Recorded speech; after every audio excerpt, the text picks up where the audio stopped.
뜨겁고 순수한 열정으로 가득한 팔공야학, 오늘도 배움의 문을 활짝 열어보겠습니다. 여러분 반갑습니다. 어서 오세요. 반갑습니다. 아니 세상에 오늘 뉴페이스 새로운 얼굴이 정말 많습니다. 네. 지금 수영 학생 빼고는 다 처음 보는 얼굴 같아요. 어떻게 된 일이에요? 제가 말이죠. 임자로서의 지위를 공부하기 위해서 나머지를 다 보내버렸습니다. 처단하신 겁니까? 임자. 오늘 드디어 앞자리에 오셨네요. 그래서 그래서 앞자리를 확보했습니다. 축하드립니다. 고맙습니다. 잘 어쨌든 부탁드리겠습니다. 예, 축하드릴 일인데 이게 앞자리 하는 게 그렇게 좋은 것만은 아니에요. 왜 그렇죠? 얼굴이 되게 크게 나오거든요. 지금 또 만만치 않은 사이즈 같은데 어차피 괜찮겠습니까? 뭐 제 얼굴은 대단히 크기 때문에 괜찮습니다. 어쨌든 잘 부탁드리고 잘 부탁드립니다. 새로운 우리 친구들 한 분씩 또 소개 들어봐야 되잖아요. 안녕하세요. 전 대구에서 사진작가로 활동하고 있는 이준식입니다.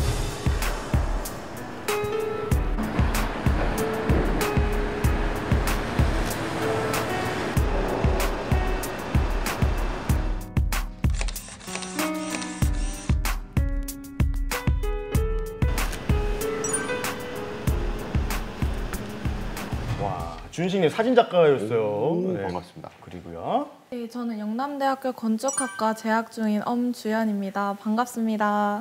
이제 말할 수 있는 것 들을래?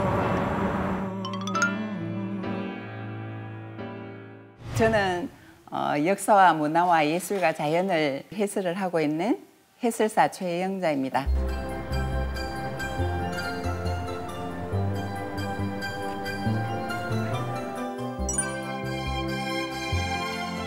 반갑습니다. 오늘 진짜 뭐 연령대도 다양하고 직업도 다양한 분들이 나와주셨네요. 특히 우리 최영자 선생님 같은 경우는 제가 근대골목 투어 가이드를 한번 받아본 적이 있어요. 아, 그래요? 네.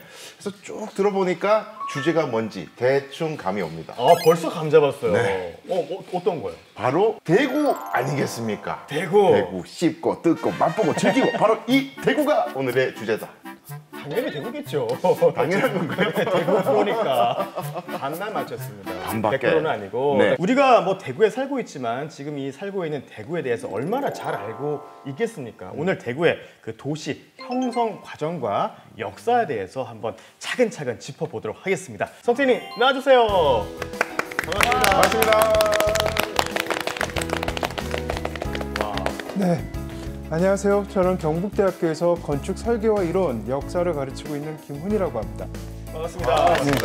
선생님 진짜 건축학자 같으세요. 네, 그런 얘기 제가 많이 그 듣습니다. TV로 보던 전형적인 그 느낌 나요. 그런 클리셰를 구현하기 위해서 나름 신경 썼습니다. 역시 대단하십니다. 대구는 1900년대 이후 20세기에 있어서 한국에 있는 다른 도시와 다르게 제 전공인 건축 입장에서 굉장히 흥미로운 이야기들을 많이 담고 있답니다. 오늘 저와 함께 같이 한번 즐거운 시간 여행을 떠나보시죠. City of stars, there's so much that I can't see. Who knows?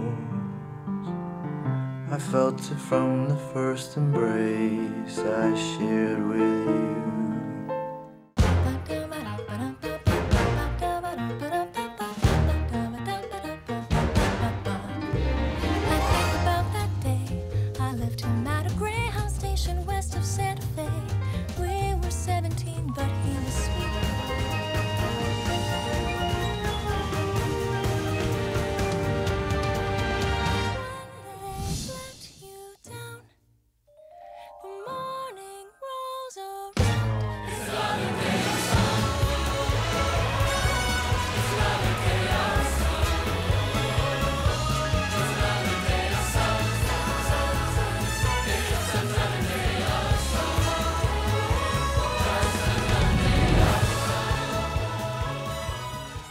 제가 요즘 최근에 드는 생각이 하나 있는데요. 저를 둘러싼 장소, 이것이 곧 저를 설명해 주는 것이 된다. 그래서 인간은 환경의 지배뿐만이 아니라 공간과 장소에도 지배된다, 그런 생각을 했거든요. 그래서 제가 머물고 있는 대구가 곧 나를 표방하는 정체성이다, 이런 생각을 했었어요. 네, 참 맞는 말씀이십니다. 우리가 살고 있는 공간은 우리의 삶을 재구성하고 조직화시킬 수 있습니다. 도시 공간들은 우리의 이전 역사라서 중요하기도 하지만 우리 삶과 서로 호응하면서 우리 삶의 앞으로의 방향을 결정지어주고 영감을 주기 때문이죠. 영국 건축사학자 마크 기르워드라는 분이 있습니다. 이분이 어떤 얘기를 했냐면 인간이 도시를 만들고 그런 다음에 도시는 다시 인간을 만든다라는 표현을 했어요. 인간은 도시의 욕망에 의해서 형성되지만 이 도시가 다시 거기서 살고 있는 사람들의 마음과 태도, 행동을 결정짓는데도 영향을 미친다라는 부분이죠. 오늘 저는 이 수업에 대구 도시사라는 이름을 붙여봤습니다. 여기 다 대구 출신들이신가요? 네, 대구 사람. 네, 대구에서 태어나서 자랐죠. 저도 대구에서 태어났고 20살까지 이제 고등학교 때까지 다니다가 한 10년 정도 서울에 머물다가 30살 때 다시 돌아왔어요. 전 대구에서 나서 35살까지 이렇게 지내고 있습니다. 네. 우리 선생님도 저도 대구에서 대구에서 태어나서 다 토박이들이시군요. 예, 결혼도 하고 지금까지 살고 있습니다. 이 이야기를 끌어나가기 전에 한번 여쭤보고 싶은데요. 대구 어떤 인상들을 가지고 계신가요? 글쎄 저는 뭐 늘상 이제 이 매체를 통해서 접하는 말이 대구는 참 보수적인 도시라고 얘기를 많이 하잖아요. 대구를 두고 보수의 심장이라는 얘기도 하는데 저 같은 경우에는 네. 그냥 공간적 느낌은 분지잖아요. 답답하다, 뭔가 막혀있다, 그리고 덥다. 덥죠. 그러니까 전반적으로 뭔가 이제 쾌적한 느낌보다는 답답한 답답한 느낌. 그런 인상이 강해요. 지금 현재 우리가 살고 있는 우리가 대구에 가지고 있는 인상의 대부분이 환경 결정론이라는 부분에 대해서 좀 많이 의존을 하고 있는 것 같습니다. 보수적인 것도 분지고 더운 것도 분지고 여기서 나오는 어떤 사람들의 성향에 대해서도 분지라는 지역에서 찾고 있죠. 사실 지리적인 측면에서 이 지형은 대단히 지형이나 지세는 되게 중요한 요소기는 합니다. 하지만 대구는 굉장히 흥미로운 지점이 있어요. 다른 여타 도시들하고는 다르게 원래 있었던 원도심이 힘을 잃지 않고요. 새로운 지역이 개발되더라도 원도심과의 관계들을 유지하면서 성장을 하고 있다는 것이죠. 이런 개념들을 우리가 단핵 도시라고 얘기를 합니다. 네. 그래서 대구의 발전 과정들을 역사로 보게 되면 아주 뚜렷한 나이테 같은 효과들이 보여주고 있습니다. 지금 화면을 보시면 동심원처럼 이렇게 다이어그램을 보실 수가 있는데요. 이 그림 자체가 대구가 어떻게 발전되어 왔는가가 보여지는 굉장히 상징적이고 명료한 그림이라고 볼 수 있어요.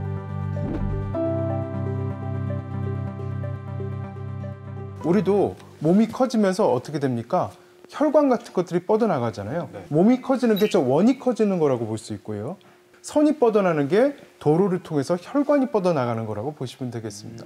건축학을 공부하게 되면서 제가 태어나고 자란 도시인 대구에 대해서 새롭게 다시 알게 된 부분들이 많았는데요. 시내라는 개념이 모든 도시에 다 적용이 되는 줄 알았는데 시내라는 단어는 대구에서만 사용되고 있는 걸 알아서 조금 신기했던 기억이 있는데요. 맞아요. 진짜 지명을 이렇게 뭘까 대구처럼 시내로 통칭하는 곳이 거의 없지 않나. 그러니까요. 저도 되게 신기했어요. 시내라는 말이 원래 원도심, 도시가 가장 작았을 때 시작됐던 지점들에 대한 이야기인데 그게 남아있기 때문에 그것도 중심에 남아있기 때문에 시내라고 할 수 있고요. 저희가 다른 지역에서 보지 못했다라고 하는데 사실 오래된 도시에는 시내라는 표지판이 있습니다. 있는데 이렇게 성장한 도시가 없는 것이죠. 예, 그런 부분에서도 대구는 정말 보면 볼수록 흥미로운 도시예요.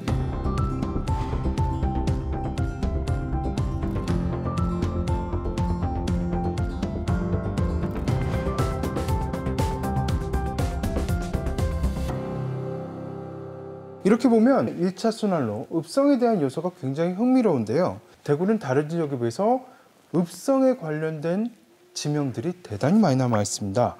동성로, 서문시장, 그리고 주요한 길들, 북성로, 남성로 이런 부분들이 다 성곽과 관련된 이름이라는 것이죠. 대구의 성내동이라고 있지 않습니까? 네. 예, 성내동이라는 게 시내의 옛날 표현인 성내에 기반을 하고 있습니다. 예.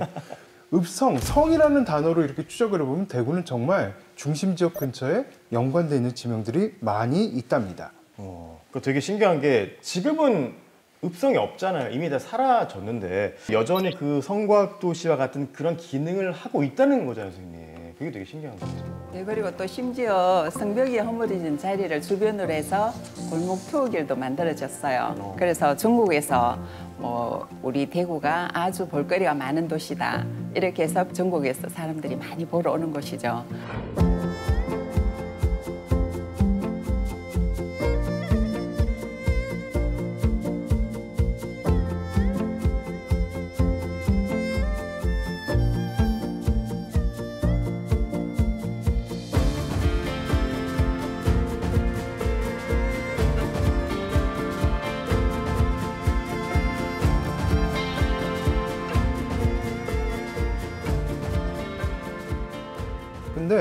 이 읍성의 철거, 성곽의 철거가 과거 전근대적인 도시에서 현대적인 도시로 유행하는데 대단히 중요한 증거입니다.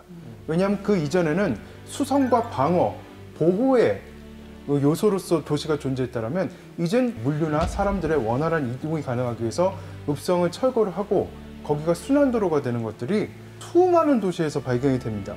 서울도 당연히 성곽 도시였죠. 네. 남대문, 서대문, 네. 동대문이 다 있었으니까요. 근데 서울은 뭐가 남아있나요? 문이 남아있어요. 문이랑, 예. 근데 대구는 길이 순환로로서 남아있죠.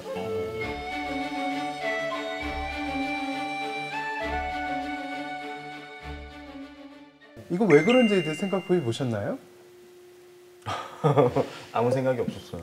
왜 남아? 그럴까요? 네, 도시가 생각했던 계획보다 굉장히 빨리 성장할 때는 문 정도가 상징성으로 남아있게 되는 반면에 대구는 온전하게 내부 공간이 도시화된 다음에 다시 확장됐기 때문에 이 1차 순환로인 읍송의 순환 루트가 남아있게 된 것이죠.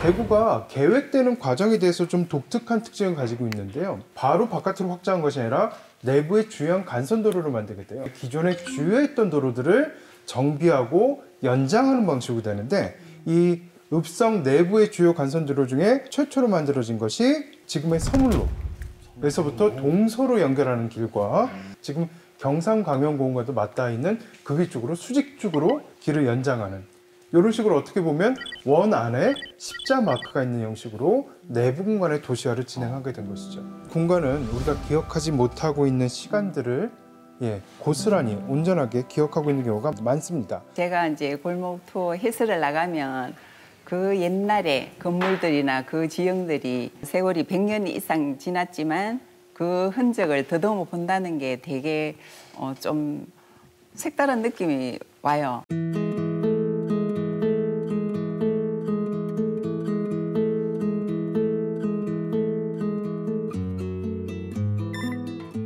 여기가 경상도를 다스리는 관청인 경상감령이 있던 자리였어요. 우리 대구가 행정, 사법, 여러 이제 문화적으로 많이 중요한 곳이었기 때문에 1601년도에 경상도를 다스리는 관청인 경상감령이 대구에 오게 된 거죠. 그래서 대구 읍성이 허물어지고는 관아가 다 없어졌어요. 그래서 지금은 유일하게 남아있는 건물이 지금 제 뒤로 보이는 선화당, 지금 청각 이렇게 두 건물이 남아있습니다.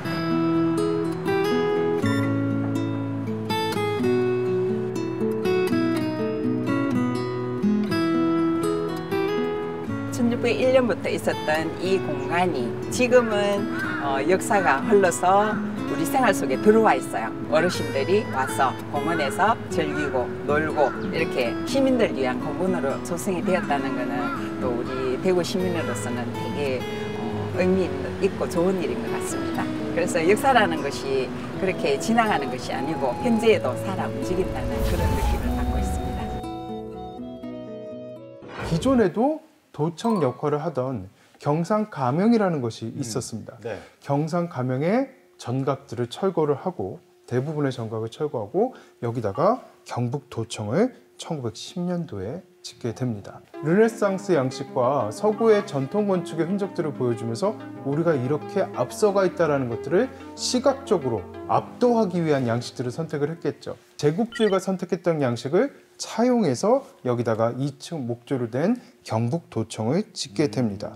그럼 지금 경북도청이 경상가명공원 자리에 있었던 거예요? 예전에? 그렇죠. 지금 대구시 상격청사라고 불리는 건물이 그 이전에는 경상가명공원에 있었답니다. 대구 한복판에 경북도청이 자리했었구나. 구 경북도청은 1965년까지 자리를 하게 되면서 실제적으로 근대 대구에서도 상당 기간 도시의 가장 중심적인 위치를 차지했고요. 근데 대구의 근대 과정에서는 지금 말씀드린 이 경상가명공원과 경북도청뿐만 아니라 식민지 과정과 근대 과정을 통해서 재구조화된 데가 참으로 많습니다. 대구를 대표하는 도로 한번 생각해 보시죠. 어디가 있을까요?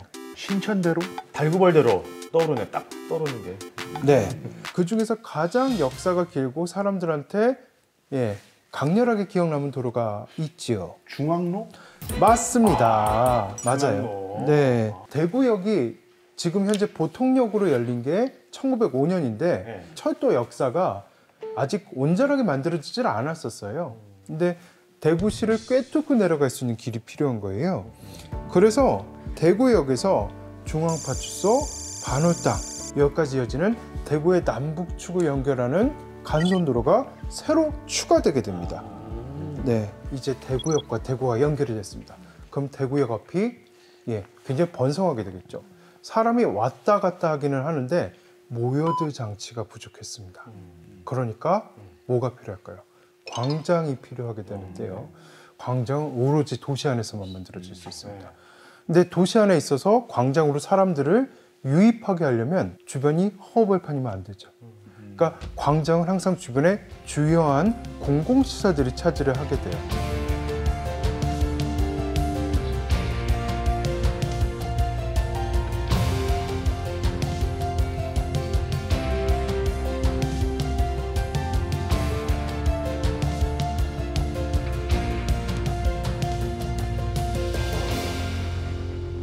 이 건물은 대구역의 서쪽 측에 있었던 공회당이라는 건물입니다. 공회당은 뭐 하는 건물이에요, 선생님? 이게 함께공, 모일회, 집당입니다. 말 그대로 대규모의 집회라든가 공연이라든가 강연을 하기 위한 시설인 것이죠. 시민문화회관 뭐 이런 느낌이네요. 맞습니다. 이게 이 시작은 일왕의 즉위를 기념하기 위해서 전국의 주요한 철도역 근처에다가 이 공회당을 짓게 되는데요. 이 공회당이 사실 용도가 되게 다양하다 보니까 굉장히 많은 종류의 시설들이 거쳐가게 됩니다. 저희가 지금 이 촬영을 어떤 방송국에서 하고 있죠? KBS에서 하고 있죠. 1963년부터 72년까지 대구 방송국이 이 공회당에 있었습니다. 아, 그래요? 네. 전혀 몰랐어요. 처음 알았어요. 네. 1972년에 대구의 가장 대표적인 건축가인 김인호 건축가에 의해서 시민회관이 지어지고요. 2010년대 초반에 이게 지금 오페라하우스라는 또다시 다른 공연시설로서 확장되어 있습니다. 와. 역사가 거의 100년에 가깝게 시민들을 위한 공연시설로서 남아있는 거죠. 말씀 듣고 보니까 왜 그 현재는 과거 위에서 이제 잘한다 뭐 그런 역사적인 이치가 다 있잖아요. 근데 그게 고스란히 장소에도 다 적용이 되는구나. 지금 우리가 누리고 있는 많은 주요한 시설들이 아주 오래전부터 계속 그런 용도로 사용되었던 또 발전해왔던 것이라는 게 굉장히 좀 흥미롭습니다.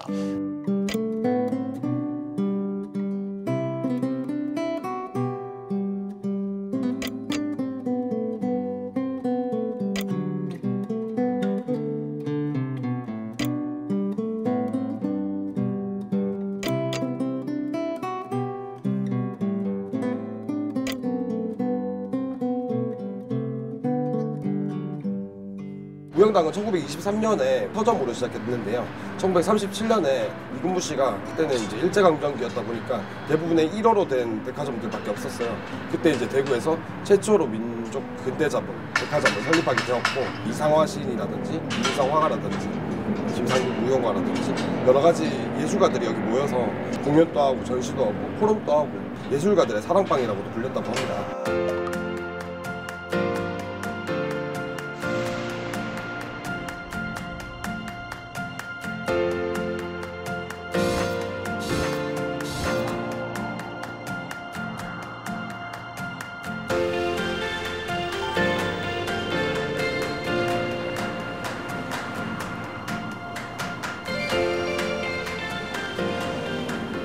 대구시에서는 이제 이 공간 어떻게 쓸지 그냥 단순히 관공서 센터 같은 느낌이 안 나고 시민들이 좀 자유롭게 이용할 수 있는 건물로 사용하고 싶었고 그러기 위해서 이제 무엇이 필요한지를 생각하고 계셨던 것 같고 저희 같은 경우는 이것을 좀 열린 공간으로 시민들에게 만들어주고 싶어가지고 같이 청년 팀들과 함께 운영을 하고 있습니다.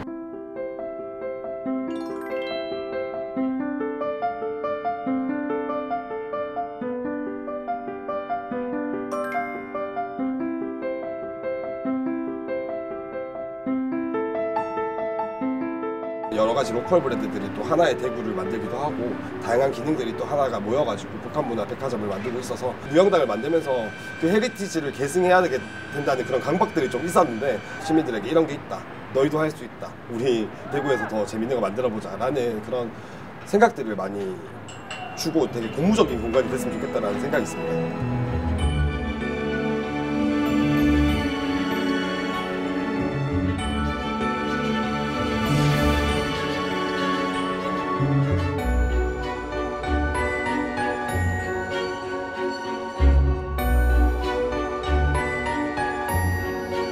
도시의 변화가 건물의 외관이나 공간에서 보여지는 그런 건물들이 되면 전 순식간에 사랑에 빠져요. 네. 사랑에 빠져요? 네, 건축 유형이나 양식적인 부분이 아니라 야, 이때 대구에 정수가 있구나. 이런 건물 중에서 가장 먼저 얘기 드리고 싶은 게 있는데요. 제일 사랑에 먼저 빠졌던 게 뭐예요? 다음 사진 한번 보시죠.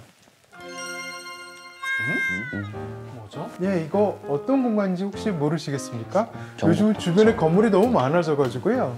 건물이 생긴 모양새 위치가 제가 며칠 전에 갔다 와가지고 삼격동에 그 도청하고 뭔가 건물 동들이 위치가 비슷한 것 같아요. 아, 거긴가? 네. 예, 맞습니다. 아, 맞아요? 예, 왼쪽에 있는 게 건물을 다 지은 직후에 이 당시에는 항공사진은 다 헬리콥터로밖에 못 찍던 시절인데 아주 귀하게 찍은 사진이고요. 이때 대구의 변화가 아주 중요하게 일어나고 있었는데요. 6.25 전쟁이 터지고 끝났습니다. 그때 전쟁이 일어나지 않았던 한국 동남권의 도시, 대표적으로 대구와 부산이 되겠죠. 이 지역은 인구가 폭발적으로 증가를 해요. 일제시대 때 20만을 겨우 넘었던 도시가 1960년대가 되면 80만을 넘게 됩니다. 예.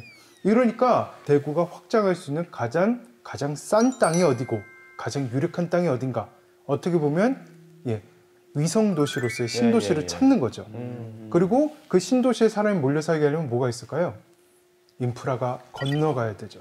그래서 경북도청이 이 북쪽에 위치를 하게 됩니다. 이 시설을 제대로 짓기 위해서 당시로서는 굉장히 첨단의 방식인 건축 현상 공모, 요즘 공모전이죠. 네. 경쟁 공모를 통해서 디자인을 1959년에 홍순호라는 건축가에서 당선이 됐다라고 알려져 있습니다.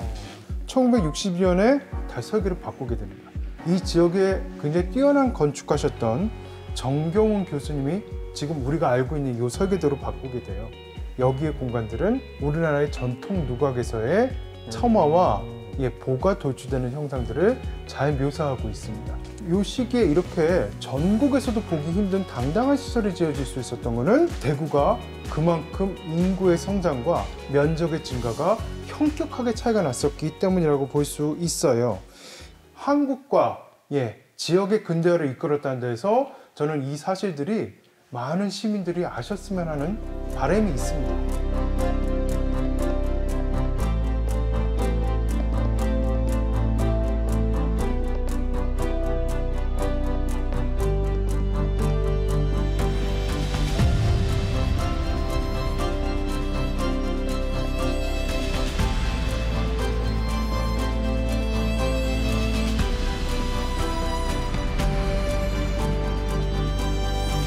지금 저희는 대구가 이제 쭉쭉쭉 커가는 원심력에 대한 현상으로서 경북도청을 살펴봤습니다. 네. 그럼 위쪽뿐만 아니라 다른 쪽으로도 성장을 하겠죠? 그러한 또 다른 건축물이 있거든요. 한번 보시겠습니까? 중간에 뭐가 딱 있는데 완전 허허벌판이에요. 그 선 같은 게 쭉 보이는 거 보니까 뭐 철도 같기도 하고. 아, 맞네요. 네. 철도처럼 길이 나 있는데요. 역 같지 않아요? 역? 기차역? 네. 그런 것 같네요. 네. 너무 지금이랑 달라서 주변 모습이. 어디인가요? 동대구역입니다. 동대구역이요? 아니, 근데 선생님, 옛날부터 제가 궁금했던 게 있는데 대구를 가장 대표하는 그 중심역이 동대구역이잖아요. 근데 서울역도 있고 부산역도 있고 대전역도 있는데 대구는 대구역이 아니라 동대구역이 이제 중심역이란 말이에요. 이게 왜 그렇게 된 거예요? 아까 대구역이 먼저 생기고 발전을 했다고 하셨잖아요. 와, 이거 어릴 때 내 엄마 아빠한테 물어봤는데 엄마 아빠가 대답을 못 해줬어요. 정말 궁금했던 거 저도. 그러니까요. 아까 우리가 경북도청이 지금의 상격동으로 옮겨간 이야기를 했습니다. 그러면 기왕 도청이 그렇게 옮겨갔으면 그쪽으로 물류나 사람이 쉽게 이동해야 되지 않습니까?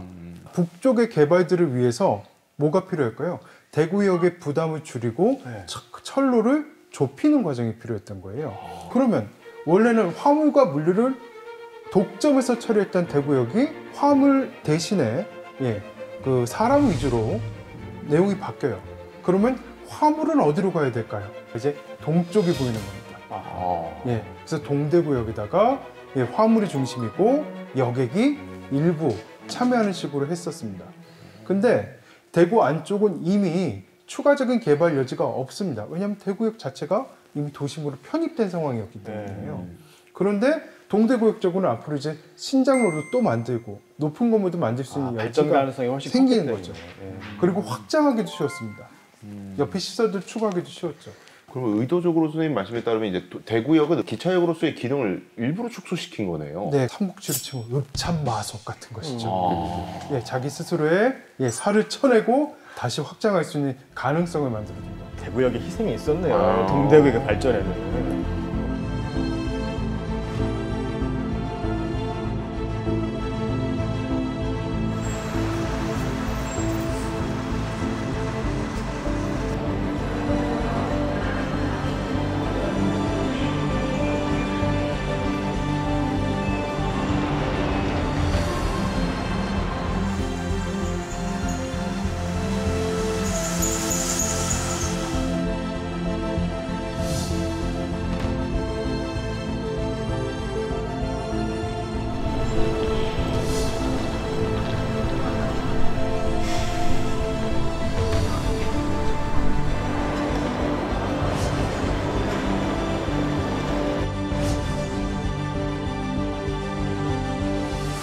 도시의 역사는 도전과 응전, 문제와 문제 해결의 반복입니다. 이 다음 시간에는 근대화의 과정을 거쳐서 대구가 어떻게 발전하고 확장하였는지, 그리고 그것 때문에 또다시 어떤 문제가 발생했는지를 재밌게 한번 살펴보도록 하시죠. 감사합니다. 대구 하면은 뭐 사실 논란의 여지 없이 동성로가 제일 먼저 떠오르지 않습니까? 외지에서 오신 선생님들은 수업 끝나고 꼭 들리는 곳이 다른 광역시를 돌아다녀봐도 기차역이랑 버스역이 같이 있는 경우가 되게 없거든요. 우리나라 철도 역사에 큰 획을 그은 사건들이 일어났죠. 결국은 이 도시적에 가장 잘 맞는 것은 어떤 한 지역들의 눈부신 성장을 이제 살펴봐야 됩니다.